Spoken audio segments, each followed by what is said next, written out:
I'm Beverly Kirk with the Global Health Policy Center here at CSIS, and today I'm here with Mr. Robert Clay. He is the Deputy Assistant Administrator of the Global Health Bureau at USAID, and we're talking about the 50 years of global health. It's basically the 50th anniversary of USAID, and there's a new book out called 50 Years of Global Health, Saving Lives and Building Futures. And thank you so much for being here today to talk with us about the book. First of all, can you describe what's in the book, who did the research and the writing? Was this something that was a compilation of all of USAID's staff? I'm sure it took a lot of work to put it together. It did. It's a work of about a year. We hired a consultant who came in and put together the initial draft, but we also had an advisory committee where we had 15 of our staff that reviewed the document.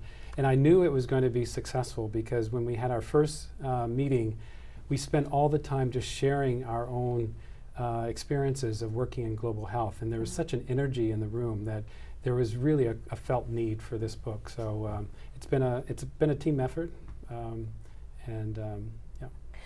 Tell me about the key messages and key conclusions in the book. Well, one key message is that global health has had a tremendous impact in the world. Mm-hmm. If you look, the changes of child mortality, modern contraceptive rates, contraceptive prevalence rates have improved from 10% to 50%. Those are all incredible achievements that have happened over this period. And AID has been leading the U.S. government effort in this most of that time. And despite all the wars, despite all the external things of finances and political interventions, we've been able to be flexible, be able to respond to this. But we've also made mistakes.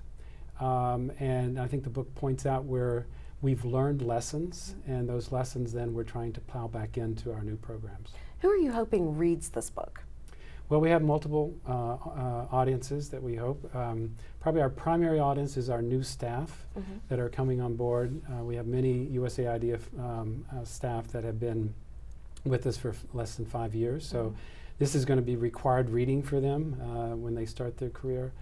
But we also feel that this is a book that is important for our partners, for other organizations that are working so that they can benefit from the kind of experience that USAID has had in global health.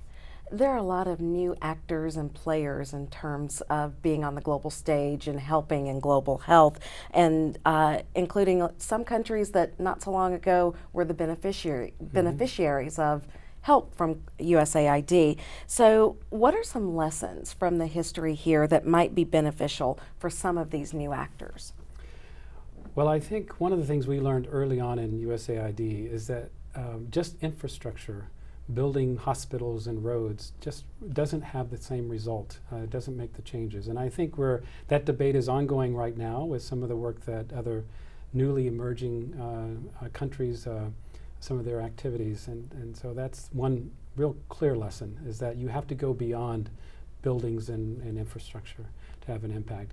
We've also learned that you can't just do vertical programs in and of themselves. They have to be integrated, and you have to build systems for the long run. And we've also learned that you need to have information, statistics, data to show results so that you can then provide that to your funders, to others, to show that you're making progress. And we also have learned a lot about the importance of countries and their ownership of programs. So you can't just come in as an outside group and provide services without engaging those countries and making sure that they feel a commitment, because otherwise you won't have a sustainable program over the long run. Well, the book is 50 Years of Global Health, Saving Lives and Building Futures. And Robert Clay, thank you so much for being with us. Thank you.